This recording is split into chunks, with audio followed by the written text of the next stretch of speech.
যে মানুষটার জন্য এত কান্না এত অপেক্ষা আজ তাকে নিজের জীবন থেকে দূরে ঢেলে দিল রাজু। আজকের পর্বের শুরুতে চ্যাটার্জি বাড়ির পরিবেশটা ভয়ঙ্কর হয়ে উত্তেজনা ভরে ওঠে, কারণ সুদেব আবারও লাজুর সামনে ফিরে এসেছে। এদিকে লাজু এতদিন ধরে নিজের মনকে শক্ত করার চেষ্টা করেছিল, কিন্তু সুদেবকে সামনে দেখতেই তার পুরো সব কষ্ট যেন আবারও ফিরে আসে। ঠিক তখন সুদেব সবার সামনে দাঁড়িয়ে বলে, আমি আমার ভুল বুঝতে পেরেছি লাজু, আমাকে আরেকটা সুযোগ দাও। একথায় বাড়ির সবাই চুপ হয়ে যায়, কারণ তারা জানতো লাজু এখনো ভিতরে ভেতরে সুদেবকে বলতে পারেনি। এবার পরিস্থিতি আলাদা, কারণ সুদেবকে এই জন্যই রাজুকে অনেক অপমান, কান্না আর কষ্ট সহ্য করতে হয়েছিল। এদিকে অনুভব দূর থেকে সবকিছু দেখেছিল, তার চোখে তখন শুধু রাগ, কারণ সে নিজের চোখে দেখছে লাজু কতটা ভেঙে পড়েছিল। ঠিক তখনই সুদেব লাজুকে সামনে হাঁটু ফেরে বসে সে কাঁদতে কাঁদতে বলে, আমি ছাড়া তুমি ভালো থাকতে পারবে না। একথা দিয়ে লাজুর চোখ বদলে যায়। সে ধীরে বলে, ভালো থাকার কথা এখন তোমার মনে পড়েছে? পুরো ঘর নিস্তব্ধ হয়ে যায়। সুদেব চুপ করে থাকে। লাজু এবার কাঁপা গলায় বলতে শুরু করে, যখন আমার সব সময় বেশি তোমাকে দরকার ছিল তখন তুমি কোথায় ছিলে? একথাতেই সুদেব মাথা নিচু করে ফেলে। এদিকে শ্রী বুঝতে পারছিল আজ লাজুর ভেতরে জমে থাকা সব কষ্ট বেরিয়ে আসবে।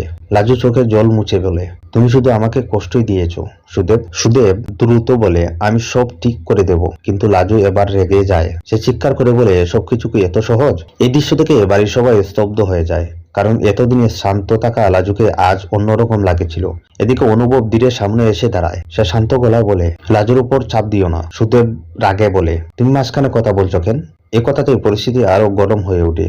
অনুভব এবার দাঁত চেপে বলে, কারণ তুমি আবার জীবনটা নষ্ট করে দিয়েছো। সুদেব রেগে যায়। সে বলে, লাজু এখনো আমাকে ভালোবাসে। ঠিক তখন লাজু জুড়ে উঠে বলে, না।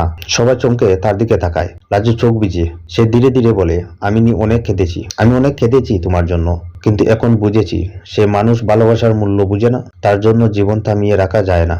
একথাতেই সুদেবের মুখ ফ্যাকাশে হয়ে যায়। লাজু আবার বলে, আমার জীবন থেকে চলে যাও সুদেব। পুরো চ্যাটার্জি বাড়ি স্তব্ধ। সুদেব কাঁপা গলায় বলে, তুমি সত্যি আমাকে আর চাও না?